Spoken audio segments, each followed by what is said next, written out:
At Warren 701, two Ukrainian MiG-29 fighter jets begin a high-risk strike mission deep into Russian-controlled airspace. Their objective is a hidden drone command post near Tyotkino, which has been orchestrating UAV strikes against Ukrainian civilian infrastructure for weeks. This mission relies entirely on the precision and effectiveness of modern weaponry and air defense countermeasures, rather than just the skill of the pilots. The first threats come from the Russian air defense network. The S-400 battalion near Kursk activates its 92 N6E gravestone radar, a truck-mounted long-range phased array system. The radar scans electronically across a wide horizon without moving parts. While it cannot achieve a weapons-quality track on the low-flying MiG-29s at 140 meters, it detects anomalies that trigger further engagement. Information from the radar flows into the integrated air defense network, alerting Su-30 fighter aircraft stationed 80 kilometers away. The Su-30 pilot receives vectoring information, preparing to intercept without requiring visual identification. Its Barzar radar is capable of resolving low-flying targets against complex terrain, enabling rapid threat response. The MiG-29s also face Tor-M2 mobile SAM batteries, which can lock onto and engage targets within 8 seconds, optimized for low-altitude engagements in cluttered environments. The 9M338 missiles they carry are specifically designed for precision strikes against aircraft using terrain masking. Alongside this, Buk-M3 systems provide a layered defense with a 70-kilometer engagement range and modern phased array radar. These systems often operate in coordinated tactics, using one battery to funnel aircraft toward another, creating deadly traps. Additionally, legacy Tornets-E acoustic sensors detect approaching aircraft by their engine noise from up to 30 kilometers, feeding detection data to command centers for increased alertness. Over the target area, a Bayraktar TB2 drone orbits at 18,000 feet. Equipped with an MX-15D electro-optical sensor, the drone has monitored the location for 6 hours, confirming the presence of 14 Orlan-10 reconnaissance drones being launched from a converted agricultural facility. The TB2 provides real-time targeting updates for the MiG-29s, relaying precise location data for the upcoming strike. Critically, it also functions as a bait asset, drawing fire from Tor-M2 and other air defenses, which in turn reveals their radar emissions for electronic warfare exploitation. The TB2 can activate its radar altimeter and weather radar, producing electromagnetic noise to degrade Russian radar performance momentarily. This electronic smokescreen creates a brief but vital window for the MiG-29s to maneuver past sophisticated SAM sites without being engaged.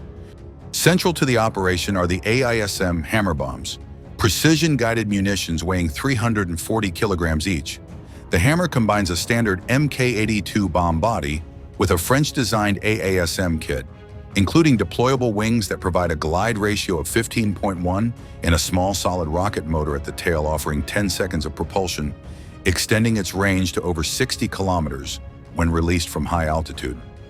Each bomb incorporates a tri-mode guidance system, GPS inertial navigation using ring laser gyroscopes, and an infrared seeker in the nose. In environments where GPS is jammed, the bomb seamlessly transitions to inertial navigation, maintaining a course accuracy of 3 meters.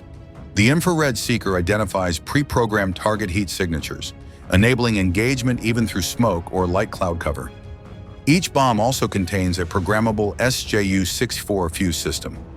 Unlike traditional impact or time fuses, this intelligent system measures deceleration patterns as the weapon penetrates structures. Concrete produces sharp spikes, steel has distinct signatures, and voids register near zero deceleration. The fuse is programmed for different effects depending on the target type. For example, the UAV command post is targeted for floor-specific penetration, detonating inside after passing through hardened steel floors. Vehicle parks are programmed for rapid surface bursts to maximize blast against soft targets like fuel trucks. Safe houses are detonated in the basement to neutralize underground facilities. Maintenance warehouses trigger airburst detonation 3 meters above the floor, dispersing lethal fragments over a wide area.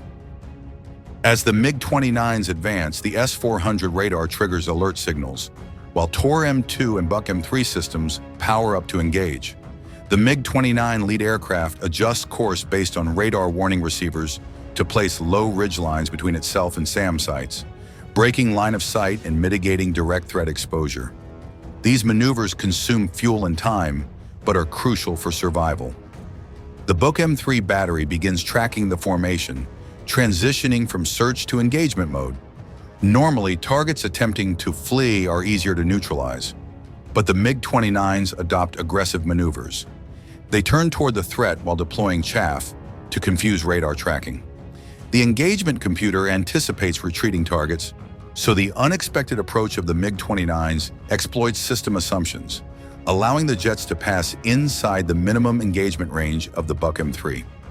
Tor-M2 systems, capable of acquiring and firing within 8 seconds, are momentarily blinded by electronic interference from the TB2 drone. Radar performance degrades just long enough for the MiG-29s to execute a zoom climb, gaining altitude for maximum bomb glide range. This maneuver positions them at 8,000 feet, ideal for releasing the AASM Hammer bombs, while minimizing exposure time in lethal SAM corridors. At the apex of the climb, the MiG-29s release 4 Hammer bombs in rapid succession. Upon separation from the aircraft, guidance fins deploy instantly. The tri-mode guidance system activates, switching from GPS to inertial navigation due to Russian jamming. Infrared seekers lock onto target heat signatures previously identified by the TB2. The first hammer strikes the UAV command post. Its hardened steel penetrator pierces multiple floors before detecting the void and detonating precisely in the center of a command room, destroying control equipment. The second bomb targets the vehicle park, detonating on a fuel truck, creating a 20-meter fireball that engulfs adjacent vans and communication arrays. The third strikes a wooden safe house, detecting minimal resistance and detonating in the basement, neutralizing all occupants and equipment.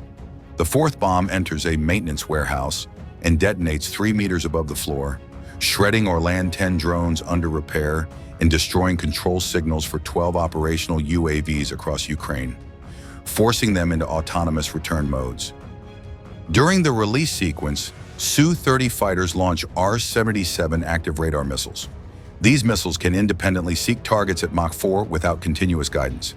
The MiG-29s employ advanced evasive tactics, including vertical dives, aileron rolls, and continuous chaff and flare deployment to degrade radar returns and mislead the missile seekers.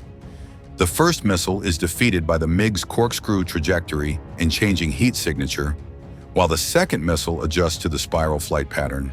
The pilot executes maximum G maneuvers, forcing the missile to overshoot and detonate at a safe distance, with shrapnel causing minor tail damage but leaving the engine operational. With bombs released, the MiG-29s accelerate toward friendly airspace. An S-400 battalion orders a barrage of 4 48-6DM missiles, not targeting specific aircraft, but creating overlapping detonation zones. Each missile carries a 180-kiloton warhead, forming a fragment wall across the MiG's projected path. To survive, the jets fly at treetop level, threading between explosion zones with minimal clearance. Some missile fragments damage the lead MiG's wing, but critical systems remain intact. As they approach Ukrainian-controlled airspace, fuel reserves are critically low. Aggressive, evasive maneuvers and the precision release of AASM Hammer bombs have left the MiG-29s at the limit of endurance. The pilots rely on terrain masking, speed, and low altitude to avoid further missile engagements. Finally, after threading through the remaining air defenses, the formation crosses into friendly skies.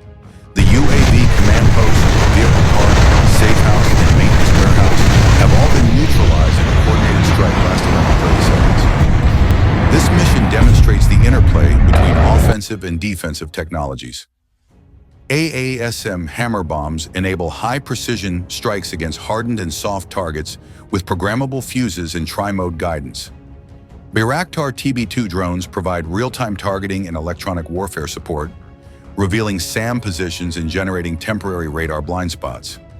Integrated air defense systems, S-400, Tor-M2, Buk-M3 Tornets-E, can coordinate long-range detection and layered engagement, but are vulnerable to deceptive tactics and aggressive maneuvers.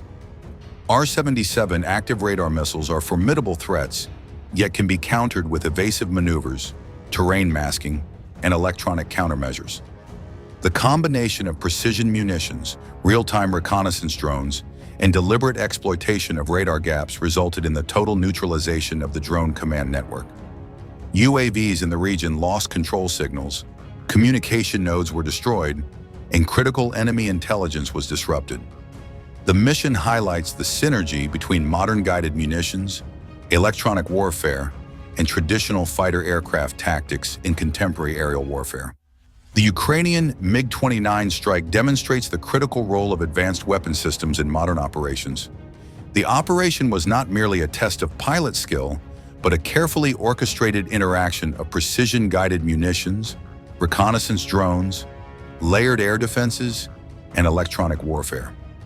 By combining these assets effectively, the MiG-29 pilots executed a rapid, lethal strike deep within enemy territory, neutralizing high-value targets and ensuring mission success despite overwhelming defensive measures. The engagement showcases how weapons technology and tactical coordination can decisively influence battlefield outcomes, striking enemy capabilities where they are most vulnerable while minimizing exposure to counterattacks.